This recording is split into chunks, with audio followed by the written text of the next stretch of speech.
નમસ્તે મિત્રો, ધર્મ મનીષ પંડ્યા ઓફિશિયલ ચેનલ પર હું મનીષ પંડ્યા આપ સૌનું સ્વાગત કરું છું. મિત્રો, પુરુષોત્તમ માસની આજની વાર્તા છે મુગ્ધાની કથા. અવંતી નગરીનો રાજા ધર્મનિષ્ઠ વિદ્વાન હતો. તેથી તેના રાજ્યમાં મોટા મોટા પંડિતો આવીને વસ્યા હતા. વિષ્ણુપ્રિય નામનો એક વિદુર બ્રાહ્મણ પણ કેટલાક સમયથી પોતાના 2 પુત્રોને લઈ અને અવંતી નગરીમાં આવીને વસ્યો હતો. તેના બંને પુત્રોના નામ દેવલ અને માધવ હતા. તેમણે બંનેને પરણાવ્યા. દેવલની પત્ની રૂપવતી ઈર્ષાળુ હતી, જ્યારે માધવની પત્ની મુગ્ધા ભોળી હતી. સમય આવતા સૌને ચાલ્યા જવું પડે છે, તેમ વિષ્ણુપ્રિય બ્રાહ્મણ એક દિવસની માંદગીમાં સ્વધામ પહોંચી ગયો. હવે તો દેવલ અને માધવ માથે ઘરનો બોજો આવી પડ્યો હતો. તેથી ચિંતામાં પડી ગયા. બહુ વિચારને અંતે દેવલ અને માધવે કમાણી કરવા માટે પરદેશ જવાનો નિર્ણય કર્યો. તેમણે ભાતું તૈયાર કરાવ્યું, થોડા કપડાં અને ઉપયોગી વસ્તુઓ 2 પોટલામાં બાંધી લીધી. બીજે દિવસે સવારે શુભ ચોઘડિયું જોઈને બંને ભાઈઓ જવા માટે શુકનની રાહ જોતા ઘરના આંગણામાં ઊભા રહ્યા. એવામાં સામેથી એક પનિયારી માથે પાણીની ગાગર ભરીને આવતી દેખાઈ, એટલે તેના શુકન લઈ બંને ભાઈઓ નીકળી પડ્યા. 4 દિવસની સતત મજલ બાદ બંને એક મોટા નગરમાં આવી પહોંચ્યા. બંને શાસ્ત્રો ભણેલા હતા, એટલે નગરમાં નગરશેઠને ત્યાં પૂજાપાઠ કરવાની કામગીરી તેમને મળી ગઈ. બંને નગરશેઠની હવેલીમાં જ રહ્યા. આ બાજુ માધવના મોટા ભાઈ દેવલની અદેખી પત્ની રૂપવતીએ ભલી મુગ્ધાને ખોટા બહાના કાઢીને હેરાન કરવા માંડી. તો પણ મુગ્ધા તેનો ક્રોધ સહન કરી લેતી હતી. પરંતુ જ્યારે જેઠાણીએ ખૂબ જ ગાળો ભાંડવા માંડી અને મારપીટ કરવા માંડી, ત્યારે તે ભગવાનને ભરોસે ઘરમાંથી કશું પણ લીધા વગર ઘર બહાર નીકળી થોડે દૂર આવેલી એક ખાલી કોટડીમાં જઈને રહી અને ત્યાં જ વસવાટ કર્યો. ત્યાં રહેતા બધા ભલી મુગ્ધાને મદદ કરવા લાગ્યા. ભલી મુગ્ધા દરેકનું કામ કરી આપતી, તેથી તેનો નિર્વાહ ચાલવા માંડ્યો. તેની જેઠાણી કોઈ વાર તેની ખબર પૂછવા ન આવતી, પરંતુ મુગ્ધા અવારનવાર જેઠાણી પાસે જતી અને તેનું કામ કરી આવતી. લોકો રૂપવતીને ધિક્કારતા હતા, તેથી તેણે પોતાની એબ છુપાવવા માટે ધર્મિષ્ઠ હોવાનો ડોળ કરવા માંડ્યો. આમ ને આમ અધિક માસ આવ્યો ને નગરમાં પુરુષોત્તમ ભગવાનની આરાધના થવા માંડી. નદી કાંઠો ભાવિક નરનારીઓ અને ભિક્ષુકો, બ્રાહ્મણો વગેરેથી ઉભરાવા માંડ્યો. મુગ્ધા એટલી બધી ભોળી હતી કે આ વ્રતની અને પુરુષોત્તમ ભગવાનને મહિમાની એને મુદ્દલ પણ ખબર નહોતી. જ્યારે તેની જેઠાણીને હાથમાં પૂજનનો થાળ લઈ નદીએ નાહવા જતી જોઈ, ત્યારે તેને ખ્યાલ આવ્યો કે તે કોઈ વ્રત કરે છે. તેને તે વ્રત કરવાની ઈચ્છા થઈ, એટલે જેઠાણી પાસે જઈ વ્રત શેનું છે, વિધિ શું છે, તે બધું પૂછ્યું. તો તેની અદેખી જેઠાણીએ કશું ન કહેતા છણકા છાકોટા કરીને કાઢી મૂકી. બિચારી મુગ્ધાની આંખમાંથી આંસુ સરી પડ્યા. તે નિરાશ થઈને નદી તરફ કોઈ બ્રાહ્મણને વ્રત અંગે પૂછવા જતી હતી. એવામાં જ રસ્તામાં તેની જેઠાણીની બહેનપણી મંછા તેને મળી. આ મંછા મહા ખરાબ હતી, કોઈનું સારું જોઈ શકતી નહીં અને જેનું તેનું બગાડવામાં આનંદ માણતી હતી. મુગ્ધા મંછાના ખરાબ સ્વભાવને જાણતી નહોતી, તેથી તેને વ્રત માટે પૂછ્યું તો દુષ્ટ મંછાએ તેને ખોટું ખોટું કહ્યું, મુગ્ધા, લોકો આ મળમાસમાં જે વ્રત કરે છે તે રીત ખોટી છે. બીજી ગુપ્ત રીત છે, તેને કોઈ જાણતું નથી. આજે તો લોકો નદીમાં નાહે છે અને સંપુટનું દાન કરે છે, પરંતુ ખરી રીતે આ મળમાસમાં મેલા પાણીથી નાહવું જોઈએ અને મેલા પાણીથી પીપળો પૂજવો જોઈએ. મળમાસ એટલે બધું મેલું મેલું જ હોય તો ભગવાન ફળ આપે. વળી આ ગુપ્ત રીતના વ્રતમાં દિવસના પેટ ભરીને ખાવાનું અને પીપળાના પાનના દળિયાનું દાન કરવાનું. આ ગુપ્ત વ્રત ગામમાં હું જ જાણું છું અને તે તને કહ્યું. મુગ્ધાએ મંછાની આ વાતને સાચી માની લીધી અને એણે મંછાના કહેવા મુજબ આખો મહિનો મલિન પ્રકારે વ્રત કર્યું. અધિક માસના છેલ્લા દિવસે મુગ્ધાને મંછા મળી તો મુગ્ધાએ પૂછ્યું, મંછા, મેં તારા કહેવા મુજબ આખો મહિનો વ્રત કર્યું, હવે ભગવાન મારા ઉપર પ્રસન્ન ક્યારે થશે? મંછાએ કહ્યું, આજે રાતના તું જેની પૂજા મેલા પાણીથી કરે છે તે પીપળા આગળ તેલનો દીવો કરીને બોલજે, હે પુરુષોત્તમ ભગવાન, મારા વ્રતના ઉજવણામાં તમે જમવા આવજો.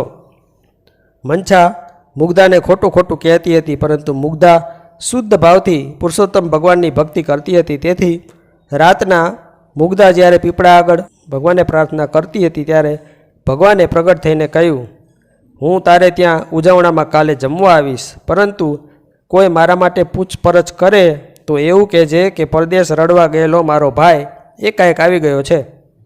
મુગ્ધા તો હર્ષ પામી ત્યાંથી પેલી મંછાને ઘેર ગઈ અને બધી વાત કરી.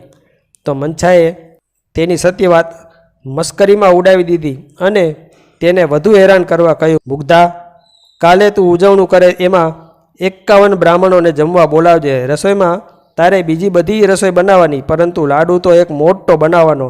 અને જ્યારે તારા ભાઈ બનીને આવેલા ભગવાન તારે ત્યાં આવે ત્યારે તેમને એ એક લાડુ આપી બધાને પીરસી દેવા કહેવાનું. ભલી મુગ્ધાએ આ બધું સાચું માન્યું ને તે 51 બ્રાહ્મણોને ઘેર જઈ આવતીકાલે જમવાના નોતરા દઈ આવી. આ વાત તેની જેઠાણીએ જાણી ત્યારે 101 બ્રાહ્મણોને જમવાના નોતરા આપી આવી અને તેણે ઘર આંગણે 125 માણસો જમે એટલી રસોઈ તૈયાર કરવા માંડી. સમય થતાં તેને ત્યાં બ્રાહ્મણો ટોળે વળીને જમવા આવી ગયા, પરંતુ મુગ્ધાને ત્યાં આવેલા બ્રાહ્મણો મનમાં કચવાટ કરતા તેને ત્યાં ઊભા હતા, કારણ કે તેને ત્યાં રસોઈ કરી હોય એવા કોઈ ચિહ્ન જણાતા નહોતા. મુગ્ધા તેના ભાઈ સ્વરૂપે ભગવાનના પધારવાની રાહ જોઈ રહી હતી. બ્રાહ્મણો જમવા માટે ઉતાવળ કરી રહ્યા હતા. એવામાં કોઈ તેજસ્વી પુરુષ ત્યાં આવીને પૂછવા લાગ્યો, મુગ્ધાબેનનું ઘર કયું? બ્રાહ્મણોએ કહ્યું, આ જ ઘર મુગ્ધાબેનનું અને આ રહ્યા મુગ્ધાબેન. મુગ્ધા તેને આવકાર આપીને બોલી ઉઠી, મારા વીરા, આજે બહુ દાડે બેનને ત્યાં ભૂલા પડ્યા. આવો, ઘરમાં બેસો, મારે હજુ ભૂદેવોને જમાડવાના છે. મનુષ્ય સ્વરૂપે આવેલા પુરુષોત્તમ ભગવાને કહ્યું, બહેન, તું ભૂદેવોને બેસાડી દે અને તેમના આગળ દળિયા પતરાડા પાથરી દે. રસોઈ હું જ પીરસીશ. મુગ્ધાએ ભાઈ સ્વરૂપે આવેલા ભગવાનને પેલો એક મોટો લાડવો આપી કહ્યું, આ એક જ લાડવામાં બધાને જમાડવાના. ભાઈ સ્વરૂપે આવેલા ભગવાને એક મોટી કથરોટમાં તે લાડવો મૂક્યો ને તેના ઉપર કપડું ઓઢાડી દીધું. પછી તેઓ પીરસવા નીકળ્યા. તેમણે પેલા બ્રાહ્મણને કહ્યું, ભૂદેવ, કેટલા લાડવા મૂકું? પહેલાં ભૂદેવે 7 લાડવા માગ્યા, એટલે ભગવાને કથરોટનું કપડું ઊંચું કરી તેમાંથી 7 ઘીથી લચપચતા લાડવા કાઢી તેના પતરાડામાં પીરસ્યા. આવી રીતે દરેકને તેમની માગણી મુજબના લાડવા પીરસી દીધા. પછી મુગ્ધાએ દાળ, શાક વગેરે પીરસી દીધા અને બ્રાહ્મણોએ હરખથી જમવાનું શરૂ કર્યું. આજે સ્વાદિષ્ટ લાડવા જમવા મળ્યા હતા. બધાને જમતા જમતા અમૃતના ઓડકાર આવ્યા. મુગ્ધા તો આશ્ચર્યમાં જ પડી ગઈ કે કથરોટમાં એક જ લાડવો હતો અને આટલા બધા લાડવા ક્યાંથી બની ગયા. પછી તેને ખ્યાલ આવ્યો કે આ બધો ભગવાનનો ચમત્કાર હતો. જ્યારે બ્રાહ્મણો જમી રહ્યા ત્યારે તેમના પતરાળા દળિયા સોનાના બની ગયા હતા. તે તેઓને દક્ષિણામાં આપવામાં આવ્યા. બધા મુગ્ધાનો જય જયકાર બોલાવતા પોતપોતાના રસ્તે પડી ગયા. આ બાજુ મુગ્ધાની જેઠાણીએ 101 બ્રાહ્મણોને જમવા બેસાડ્યા ને રસોઈ પીરસવા માંડી તો બધા લાડવા માટીના બની ગયા હતા. બ્રાહ્મણો સમજ્યા કે તેમની મસ્કરી કરવામાં આવી રહી છે, તેથી બધા મુગ્ધાની જેઠાણીને ફિટકાર આપતા ભૂખ્યા પેટે પોતપોતાને ઘેર જવા નીકળ્યા. રસ્તામાં તેમને મુગ્ધાને ત્યાંથી જમીને નીકળેલા બ્રાહ્મણોનો ભેટો થઈ ગયો. તે બધા મુગ્ધાનો જય જયકાર બોલાવી રહ્યા હતા. આ ઉપરથી બધાની સમજમાં આવી ગયું કે દેરાણીની ભક્તિ સાચા હૃદયની હતી. તેથી તેના પર ભગવાનની કૃપા ઉતરી અને જેઠાણી દંભ કરીને દેખાડવા પૂરતી ભક્તિ કરતી હતી, તેથી ભગવાન તેના પર કોપ્યા. ભોળી મુગ્ધાને ત્યાં સાક્ષાત ભગવાન પધાર્યા હતા, તેથી તેનો જન્મારો સફળ થઈ ગયો હતો. ભગવાને પેલો એક લાડવો મુગ્ધાને પ્રસાદી તરીકે આપ્યો એટલે મુગ્ધાની બુદ્ધિ તેજસ્વી બની ગઈ. તેના વદન ઉપર અલૌકિક તેજ પથરાઈ ગયું. પછી ભગવાને મુગ્ધાને કહ્યું, તે વ્રતમાં કોઈની ચડામણીથી અપવિત્ર ક્રિયા કરી હતી, પરંતુ મારા પ્રત્યેની તારી ભક્તિ શુદ્ધ હતી, તેથી હું તારા પર પ્રસન્ન થયો છું. તે જે ખાડામાં મેલા જળથી સ્નાન કર્યું હતું તે ખાડાનું આગળ જતાં મોટું સરોવર બની જશે અને સૌ તેને મુગ્ધા સરોવર તરીકે ઓળખશે. એ મુગ્ધા સરોવરમાં સ્નાન કરનારના સૌ પાતક બળી જશે ને તેઓ સદગતિ પામશે. બીજું, તારા પતિ થોડા જ દિવસમાં તારી પાસે આવી પહોંચશે અને તમે બંને સુખ શાંતિમાં જીવન પસાર કરશો. આટલું કહેતા જ ભગવાન અંતર્ધ્યાન થઈ ગયા. આ વાત નગરમાં વાયુ વેગે પ્રસરી ગઈ અને બધા મુગ્ધાને સતી સમજી તેના દર્શન કરવા આવવા લાગ્યા. મુગ્ધાની જેઠાણીએ આ બધી વાત જાણી ત્યારે તેને ખૂબ જ પસ્તાવો થયો અને તેને પોતાની ભૂલ સમજાઈ. તે મુગ્ધા પાસે આવી, મુગ્ધાના પગે પડી અને પોતાના અઘટિત વર્તન બદલ તેની માફી પણ માગી. મુગ્ધાને તે પોતાના ઘેર લઈ ગઈ. ત્યારબાદ બંને દેરાણી જેઠાણી સંપીને રહેવા લાગ્યા અને પુરુષોત્તમ ભગવાનને ભજવા લાગ્યા.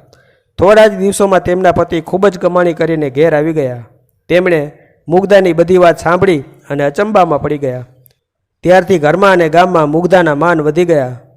ગામમાં ઠેર ઠેર ત્યારથી પુરુષોત્તમ ભગવાનની આરાધના થવા માંડી ને ભાવિકોને પુરુષોત્તમ ભગવાનનો સાક્ષાત્કાર થવા માંડ્યો.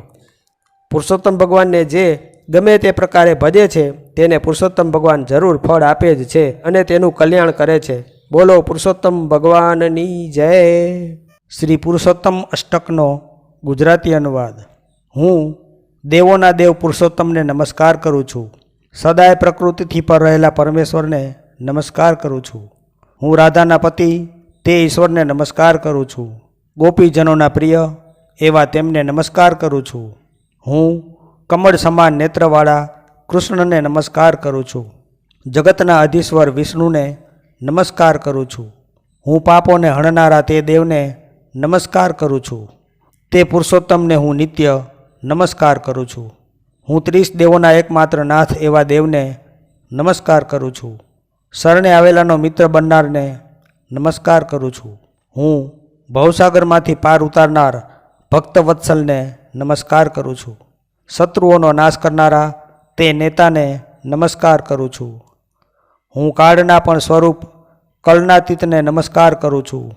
પરમ પવિત્ર એવા તત્વને નમસ્કાર કરું છું. હું ધર્મના શ્રેષ્ઠ પતિને નમસ્કાર કરું છું. તપના ભંડારૂપ સત્યને નમસ્કાર કરું છું. હું ત્રણેય ધામોમાં પરમ ધામરૂપને નમસ્કાર કરું છું. વેદો દ્વારા પણ વંદના પામનારને નમસ્કાર કરું છું. હું સાંખ્યવાદીઓ દ્વારા ચિંતન કરાતા તત્વને નમસ્કાર કરું છું. યોગીઓ દ્વારા પણ ધ્યાન ધરાતા તેને નમસ્કાર કરું છું. હું સર્વના એકમાત્ર ઈશ્વરને નમસ્કાર કરું છું. અપ્રમેય એવા નારાયણને નમસ્કાર કરું છું. હું મધુદૈત્યને મારનારા તે દેવને નમસ્કાર કરું છું. દર્શનીય એવા દામોદરને નમસ્કાર કરું છું. હું અનંત ઐશ્વર્યથી શોભતા અંગવાળાને નમસ્કાર કરું છું. શરણે આવેલાના કલ્પવૃક્ષ સમાન દેવને નમસ્કાર કરું છું. હું સર્વદેવો દ્વારા પૂજિત ચરણવાળાને નમસ્કાર કરું છું. ભવરૂપી રોગના વૈદ્ય એવા દેવને નમસ્કાર કરું છું. હું ફક્ત ભક્તિથી જ સરળતાથી પ્રાપ્ત થાય તેવી મૂર્તિને નમસ્કાર કરું છું. શાંત અને મનને શાંતિ આપનારા શ્રેષ્ઠને નમસ્કાર કરું છું. હું તમને હે પુરુષોત્તમ નિત્ય નમસ્કાર કરું છું. દુઃખોને હરનારા હરિને હું ફરી ફરી નમસ્કાર કરું છું. જે કોઈ આ પુરુષોત્તમના આર્ય અષ્ટકનો સવારે બપોરે અને સાંજે પાઠ કરે છે તે વિષ્ણુના પરમપદને પામે છે. ઇતિ શ્રી પુરુષોત્તમ અષ્ટકમ સંપૂર્ણમ. તો મિત્રો, જો આપને આવા વિડીયો પસંદ હોય, આપને આવી ધાર્મિક વાર્તાઓ પ્રસંગો સાંભળવા ગમતા હોય તો આ ચેનલને લાઇક, શેર અને સબસ્ક્રાઈબ કરજો. ધન્યવાદ.